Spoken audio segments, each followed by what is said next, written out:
Ya pemirsa, cukup mengejutkan sehari setelah pemerintah mengumumkan Hari Raya Idul Fitri, PDI Perjuangan ternyata juga mengumumkan calon presiden. Dialah Ganjar Pranowo. Ganjar selama ini dikompetisikan dengan Puan Maharani, Ketua DPR yang juga putri Ketua Umum PDI Perjuangan Megawati Soekarno Putri. Terpilihnya Ganjar turut mengubah peta politik. Belum lagi tebakan siapakah calon yang cocok untuk mendampingi Ganjar sebagai wakil presiden. Nah, sore ini pemirsa, kami akan membahasnya dengan pengamat politik dari Indobarometer, Muhammad Kodari. Selamat sore Bapak Kodari. Selamat sore Mirva.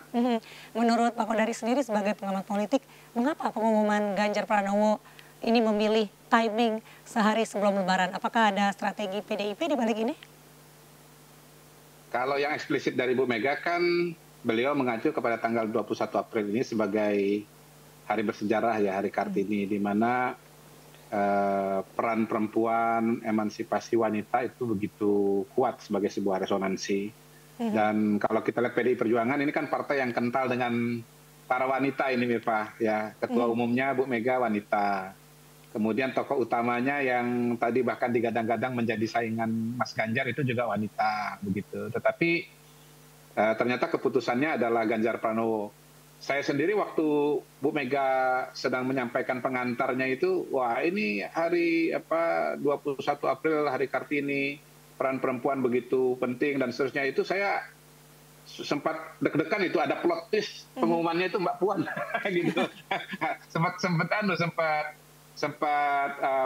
menduga ada kejutan begitu. Tetapi sesungguhnya bukan kejutan sama sekali kalau Ganjar Pranowo, karena semua kan kita sudah tahu bahwa salah satu kunci untuk pengambilan keputusan mengenai calon presiden itu adalah elektabilitas, karena partai politik kan ingin menang gitu.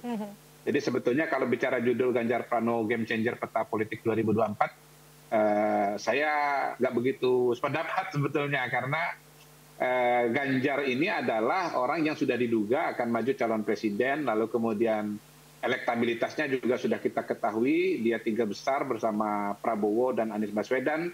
Maka ini sebetulnya masih dalam trajektori yang sudah bisa dibayangkan. Game changer itu kalau Mbak Puan tuh jadi calon presiden, nah itu baru jadi game changer itu. Artinya peta politik akan sangat berubah kalau Puan Maharani yang dicalonkan. Kalau Puan Maharani yang dicalonkan oleh PDI Perjuangan, bukan mustahil bahwa Ganjar misalnya akan diambil atau ditarik oleh KIB gitu. Kenyataannya kan enggak, sampai sekarang ya calon presiden dari PDI Perjuangan adalah Ganjar Pranowo, dan KIB masih belum punya calon presiden yang populer begitu. Jadi menjawab pertanyaan tadi ya, kalau kita lihat eksplisit dari Bu Mega, ini hari bersejarah tanggal 21 April ya. Kalau soal kemudian alasan-alasan lain, tentu saja spekulasi bisa banyak. Bisa saja misalnya ada yang mengatakan ini dilakukan lebih cepat karena ada tren penurunan suara elektabilitas Ganjar maupun PDI Perjuangan akibat batalnya Piala Dunia U20, dan salah satu cara untuk bisa mengembalikan elektabilitas yang turun itu adalah dengan cepat-cepat menggandeng Pak Jokowi begitu. Karena selama pro kontra Piala Dunia itu kan Ganjar Pranowo seolah-olah menjadi antitesisnya Pak Jokowi. Pak Jokowi tetap mau Piala Dunia diselenggarakan, menerima kehadiran Israel, memisahkan olahraga dan politik, tetapi sebaliknya kan Ganjar menolak Israel, kemudian mengatakan bahwa politik atau tidak bisa dipisahkan dari olahraga dan sebaliknya begitu. Jadi ya pemilih-pemilihnya Pak Jokowi yang kemarin mendukung Ganjar itu kelihatannya sebagian lari atau mulai lari gitu. Pemilih Ganjar ini kan sebetulnya pemilih Pak Jokowi kalau menurut saya. Relawannya juga sebagian Beririsan relawan Pak ya Jokowi. Pak Kodari ya? Iya, bahkan hampir tumpang tindih begitu loh. Saya nggak berani mengatakan ada pemilih Ganjar itu yang berada di luar pemilihnya Pak Jokowi begitu. Jadi ya ketika Ganjar dan PDI Perjuangan dianggap berseberangan dengan PDI Perjuangan dan berseberangan dengan Pak Jokowi, itu pemilih Pak Jokowi seolah-olah menghukum Ganjar dengan lari dari Ganjar gitu. Jadi ya penyakitnya Ganjar itu kemarin gara-gara melawan Pak Jokowi, karena itu obatnya juga dekat-dekat dengan Pak Jokowi lagi. Dan kita sudah lihat dengan sangat eksplisit bagaimana Pak Jokowi akhirnya nempel sama Ganjar kan. Walaupun beliau sudah mudik ke Solo, terpaksa balik lagi ke Jakarta gitu menghadiri acara deklarasi, dan sesudahnya pulang dengan Ganjar satu pesawat.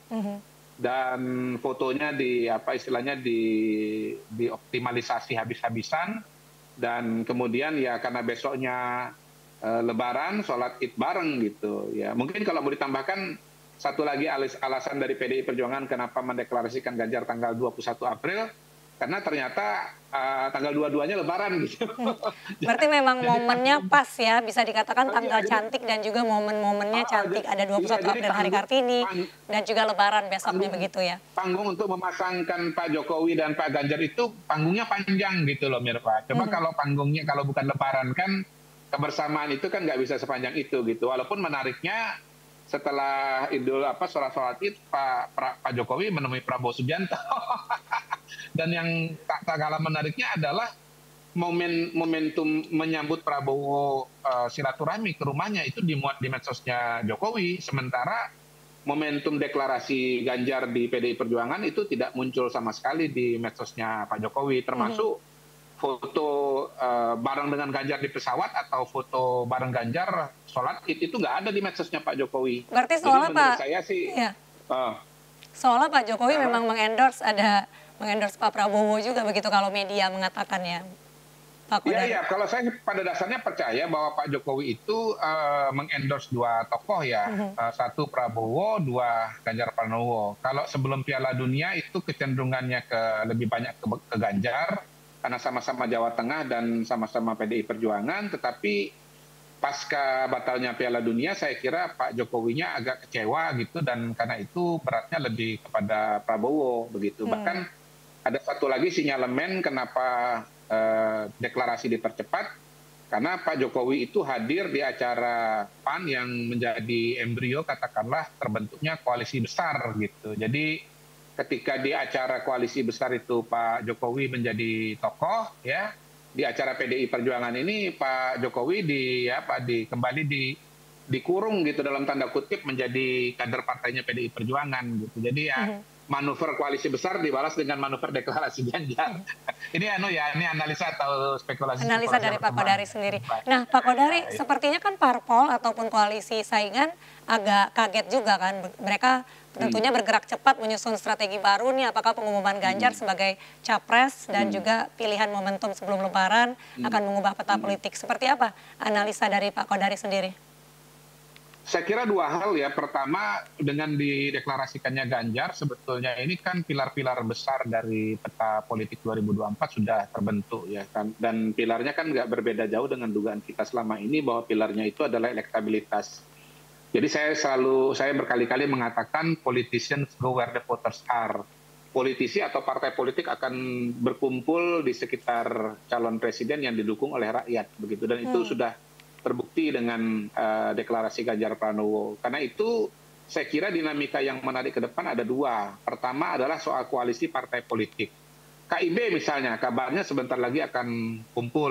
Nah, ini menjadi pertanyaan, apakah KIB kemudian akan berkoalisi dengan PDI Perjuangan mendukung Ganjar Pranowo atau berkoalisi dengan Prabowo Subianto untuk mengusung Prabowo Subianto. Balik lagi kalau sebelum Piala Dunia U20 itu kesan saya seolah-olah KIB itu sudah disiapkan oleh partai-partai politik untuk mengusung Ganjar Pranowo ya, dengan catatan atau dengan asumsi bahwa Ganjar Pranowo tidak dicalonkan oleh PDI Perjuangan, dengan asumsi PDI Perjuangan mengajukan Puan Maharani misalnya. Jadi tempat penampungannya itu adalah KIB begitu. Tetapi setelah Piala Dunia U20 dengan wacana koalisi besar, dan kita lihat di situ koalisinya juga bersahut-sahutan, bukan mustahil KIB ini akan kumpul di Prabowo Subianto. Pertanyaan berikutnya soal partai politik, apakah KIB yang isinya 3 partai, Golkar, P3 dan PAN itu akan bulat ya ke Ganjar atau ke Prabowo, atau kemudian akan bagi-bagi tugas dalam tanda kutip gitu ya, terpecah kepada dua koalisi besar tersebut. Apakah misalnya nih ya, P3 ke PDI Perjuangan, atau misalnya kalau PKB Muhaimin Iskandar tidak jadi wakil presidennya Prabowo, PKB yang lari ke PDI Perjuangan misalnya, atau dua-duanya PKB dan P3 sama-sama gabung dengan PDI Perjuangan. Nah, itu teka-teki yang harus kita jawab dan akan sangat menarik dinamika politiknya sampai dengan 6 bulan ke depan. Yang kedua tentu saja pembicaraan mengenai siapa calon wakil presiden untuk Ganjar Pranowo, untuk Prabowo Subianto, dan untuk Anies Baswedan gitu ya. Tentu saja fokusnya pada hari ini kalau kita bicara Ganjar, karena yang paling fresh adalah Ganjar, diskusinya berputar di sekitar Ganjar. Dan kebetulan juga ini ada 2 statement terbaru nih yang menarik ya. Pertama dari Pak Jokowi setelah sholat Id dengan Ganjar berdiri di sebelahnya. Lalu kemudian ada podcast Ganjar di salah satu YouTube ya, YouTube channel gitu. Nah kalau Pak Jokowi kan ketika ditanya oleh wartawan siapa cawapres yang cocok untuk Mas Ganjar, beliau menyebut pertama Erick Thohir, kemudian Sandiaga Uno, lalu beberapa nama lain yang jumlahnya kira-kira total 7 nama, kira-kira begitu ya. Dan menurut saya ketika Pak Jokowi menyebut nama Erick Thohir sebagai nama yang keluar pertama, itu artinya Erick Thohir itu top of mind ya di kepalanya Pak Jokowi begitu. Jadi boleh dibilang semacam kode keras lah bahwa Pak Jokowi itu orientasinya atau arahnya kepada Erick Thohir. Kalau gitu. menurut Pak Kodari sendiri kan kita memang bicara soal Erick Thohir namanya lagi naik daun begitu, apalagi dalam pengelolaan sepak bola tanah air. Kira-kira apalagi keunggulan dari Erick Thohir? Adakah kecocokan jika memang berpasangan dengan Ganjar karena namanya juga disebut pertama oleh Presiden Joko Widodo? Pertama saya punya tesis ya bahwa PDI Perjuangan itu pasti akan mencari calon wakil presiden yang punya elektabilitas tinggi juga, sama dengan halnya Ganjar. Jadi kalau mau mengunci kemenangan, elektabilitas capresnya tinggi, cawapresnya juga tinggi. Nah, kalau kita lihat survei-survei terakhir kan memang 3 besar itu ada Erick Thohir, ada Sandi Uno, ada Ridwan Kamil ya. Kebetulan 3-tiganya disebut oleh Pak Jokowi juga gitu.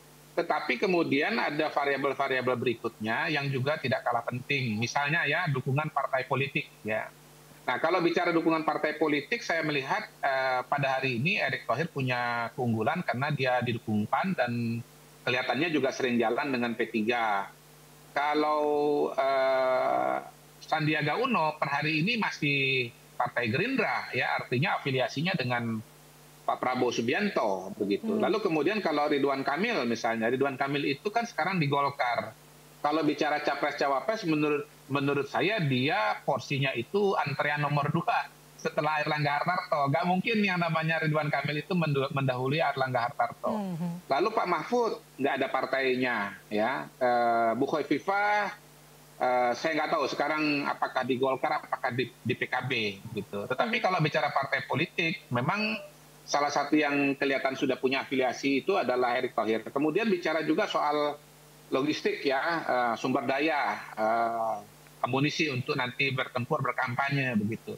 Kalau bicara logistik saya lihat per hari ini dari 7 nama yang menonjol dan signifikan tuh hanya 2, yaitu Erick Thohir dan Sandiaga Uno begitu. Karena itu siapa kemudian yang dipilih itu akan kembali kepada variabel-variabel yang lainnya, apakah ketemu atau tidak. Terakhir, barangkali kalau kita bicara peta politik nasional, khusus PDI Perjuangan, orientasi PDI Perjuangan itu selalu bergandengan tangan dengan Islam tradisional, yang manifestasinya kalau di Indonesia ini adalah organisasi Nahdlatul Ulama, Mirpa. Dan karena itulah kemudian hemat saya, mereka-mereka yang menjadi keluarga besar dari Nahdlatul Ulama, itu akan punya peluang lebih besar untuk dipilih oleh PDI Perjuangan sebagai calon wakil presiden. Nah, kalau kita bicara 7 nama yang tadi disebut oleh Pak Jokowi, makasih nih Pak Jokowi udah membantu. Sudah memberi clue ya. Iya, clue-nya ini kisi-kisi dari Pak Jokowi luar biasa nih. Saya nggak tahu nih, sengaja atau nggak sengaja ini. Pokoknya kisi-kisinya sebetulnya kalau kita mau ujian kita udah punya nih. Saya kira nggak akan lari dari 7 nama itu. Itu yang punya afiliasi dengan NU kan notabene cuma 3. Erick, kemudian Khofifah, lalu Mahfud MD begitu. Jadi sementara sih saya lihat konstelasinya begitu. Sedikit lagi tambahan, Pak. Kalau kita di dalam YouTube yang baru keluar itu ada wawancara eksklusif dengan Ganjar Pranowo. Ganjar membahas masing-masing nama tersebut begitu. Dan balik lagi, Ganjar pun setahu saya membahas nama Erick itu pertama kali dan dia mengatakan sering ketemu dan seterusnya. Jadi Iya, baik. Terima biasanya kasih. calon presiden juga mempertimbangkan kedekatan. Begitu Mirpa. Baik, terima kasih Pak Kodari, seru sekali obrolan kita, tapi memang waktu juga yang memisahkan. Terima kasih sekali lagi kepada pengamat politik dari Indobarometer, Muhammad Kodari, sudah berbagi bersama kami di MNC News Now. Salam sehat selalu.